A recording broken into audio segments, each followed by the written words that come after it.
Awal tahun selalu buat kita terfikir, apa yang kita dah buat untuk masa depan kita. Dan bila dividen ASB masuk pada 1 Januari 2026 ni, sebenarnya itu adalah peluang. Peluang yang Allah bagi setahun sekali saja. Tapi sedihnya ramai yang tak sempat pun nak rasa simpanan tersebut. Belum sempat fikir panjang, duit tu pun dah mula mengalir. Bukan sebab boros, tapi sebab duit tu terlalu mudah hilang, mudah raib. Duit kan mudah cair, sama macam hati, mudah cair. Dan akhirnya, kita ulang lagi kesilapan yang sama setiap tahun. Sebab tu, saya nak bagi sedikit pesanan ikhlas. Tolong jaga dividen tu. Jangan biarkan ia hilang tanpa meninggalkan apa-apa untuk kita. Alihkan cepat-cepat dalam bentuk simpanan emas. Biar duit tu beku dalam bentuk yang selamat. Biar dia berubah jadi sesuatu yang boleh kita pegang, kita nampak, kita simpan untuk hari yang kita sendiri tak tahu bila kita akan guna pada masa hadapan.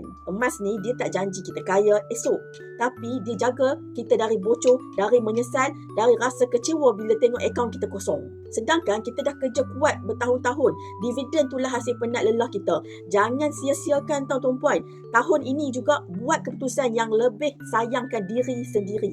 Jadikan dividen ASB sebagai permulaan simpanan emas.